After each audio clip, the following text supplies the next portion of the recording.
Bonjour et bienvenue dans votre journal. À la une cette semaine, pour commémorer la mort de l'historien de l'occupation Jean-Pierre Azéma, le Premier ministre François Bayrou a proposé de supprimer le 8 mai. Libération de Georges Ibrahim Abdallah. Pour féliciter ce dernier de sa libération après plus de 40 ans de détention, un donateur inconnu lui a offert son propre beeper avant qu'il ne retourne au Liban. La nouvelle de la semaine, c'est bien sûr les annonces du budget 2026 réalisées par le Premier ministre. François Bayrou, bonjour. Bonjour. Vos annonces ont choqué une bonne partie de l'opinion publique ainsi que l'opposition. Vous proposez notamment la suppression de 2 jours fériés, dont le 8 mai. Exactement, c'est totalement ça. C'est scandaleux, pas vrai? Bah oui, et vous proposez aussi une année blanche, ce qui va mécaniquement faire augmenter les impôts des ménages même modestes. Non mais ça on s'en fout, vous avez vu, je veux supprimer 2 jours fériés, dont le 8 mai, quel scandale! Oui, et il y a aussi les soins de santé auxquels vous voulez vous attaquer, notamment les malades chroniques. Mais c'est pas grave, regardez plutôt, je veux supprimer le 8 mai, le lundi de Pâques, c'est fou, non? Bon, pourquoi vous faites une telle fixette là-dessus? Bah pour que tout le monde se concentre sur ça, comme ça je fais semblant de faire des compromis en laissant les jours fériés tranquilles et je peux faire passer tout le reste en douce, comme à chaque fois. Et ça marche vraiment ça? Tant que le RN et le PS jouent le jeu, oui. Eh ben... La grande question qui se pose est donc celle de la censure du gouvernement au vu de ce projet d'extrême rigueur budgétaire. Olivier Faure, premier secrétaire du Parti Socialiste, est-ce que vous êtes en colère? Ah bah oui, je suis très en colère. Face à une telle loi d'injustice sociale, il n'existe aucun autre chemin que la censure. Ah, donc vous allez de nouveau voter la censure du gouvernement? Ouais. Ouais. Oula, c'est bizarre cette hésitation, vous allez censurer ou non? Oui, ouais, on va censurer, ouais. Vous allez pas le faire, c'est ça? Mais si, enfin peut-être. Guerre en Ukraine, l'Union Européenne a décidé d'un nouveau paquet de sanctions contre la Russie, ciblant spécifiquement le pétrole russe. Ursula von der Leyen, est-ce que vous pouvez nous expliquer, parce que ça fait quand même la 18e fois que vous nous faites ce coup-là? Justement, il est évident que refaire ce qui n'a déjà pas marché les 17 fois précédentes est la meilleure piste pour sortir de cette guerre. D'accord, et vous pouvez nous rappeler, comme ça c'est clair pour tout le monde, pour quelle raison l'Europe s'oppose à la Russie? C'est évidemment parce que Vladimir Poutine est un autocrate cruel qui mène une guerre meurtrière dans un territoire en assassinant des milliers de civils depuis des mois et refuse tout cessez-le-feu. Merci, c'est parfait. Donc du coup, vous allez aussi décider d'un paquet de sanctions contre Israël, qui fait la même chose à Gaza. Pour rembourser la dette, quoi de mieux qu'une chanson caritative? C'est en tout cas à ce jeu que s'est prêté le chef du gouvernement. Here comes time, when we need a real change. Alors non, celle-là, les guignols l'ont déjà faite. Ah vraiment? Bon, bah...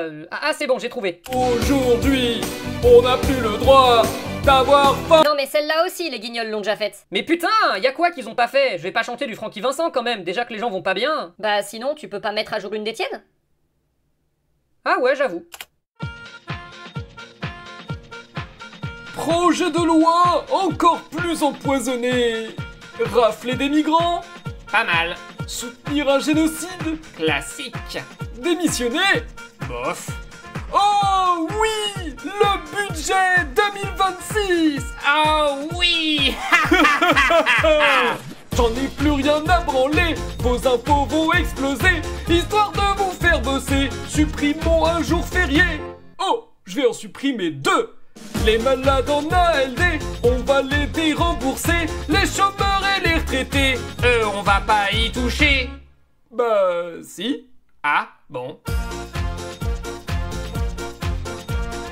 Par contre, les grandes entreprises, elles les connaissent pas la crise. Tenez 100 milliards d'euros et plein de réductions d'impôts. Oh, et retenez 100 milliards tant qu'on y est. Plus rien pour l'écologie, bah les couilles des incendies. Moins d'assurance maladie. Et taxer un peu les riches. Mais j'ai déjà dit non la dernière fois, c'est non. Et ça rime même pas en plus. Pardon. 5 semaines de congés payés, c'est trop, j'ai toujours trouvé. Pour prouver qu'on est sympa, le RSA il baisse pas. Remarquez, si on va le baisser tout compte fait, les chômeurs c'est assistés. Moi je dis je vais les faire bosser. Et le budget des armées, Ça, on va pas y toucher. ah bah oui évidemment, ça et la police, ça bouge pas. Enfin si, on va les augmenter un peu, on leur doit bien ça. Le budget à l'arsenic nous permet ce pronostic dès demain dans vos quartiers qui on va laisser crever. Les Français. Badidoudaouda, waouh. Yeah. Pour notre notre entretien du jour, nous recevons la présidente du groupe RN à l'Assemblée nationale, Marine Le Pen. Marine Le Pen, bonjour. Bonjour. Marine Le Pen, après les annonces de François Bayrou sur le budget, vous avez de nouveau annoncé que vous comptiez le censurer, mais ça fait des mois que vous dites ça et que vous faites rien. Ouais, mais là, je vous jure que je sais pas ce qui nous retient, hein, ça va chauffer. Donc vous allez déposer une motion de censure. Non, mais on pourrait le faire. Oui, même si c'est vrai que pour l'instant, vous votez aux 3/4 comme le gouvernement. On pourrait presque parler d'une coalition informelle entre vous et François Bayrou. Ah bah non, hein, la preuve, on n'est pas d'accord avec son budget. Oui, pour vous, les économies proposées par François Bayrou sont complètement hors de proportion. Mais non, ça je m'en fous. Mais il a pas parlé d'immigration une seule fois, c'est un scandale. Peut-être parce que ça n'a pas de rapport? Bah si, le premier poste de dépense de l'État, c'est l'immigration. Non. Si. Mais non. Mais si je le dis, c'est que c'est vrai. Donc si on veut faire des économies, faut les faire en faisant baisser l'immigration. Mais pour faire baisser l'immigration, vous faites comment? Bah on engage des opérations de reconduite à la frontière et on met de la police partout dans les mers et sur terre pour empêcher les immigrés de passer. Voilà, et ça va coûter encore plus cher. Bah non mais si, parce qu'ensuite on fera des économies sur... En fait... Bon bref, vous avez aucun plan précis pour le budget. Ah si, supprimer le 8 mai, on est d'accord. C'est fou, ça je m'y attendais pas. Et à part ça? Bah on va lui demander de revenir sur le lundi de Pâques quand même, comme ça on pourra faire croire qu'on a obtenu quelque chose et hop, pas de censure. Un plan bien huilé dont nous ne manquerons pas de constater l'application à la rentrée. Nous vous souhaitons un été. À bientôt!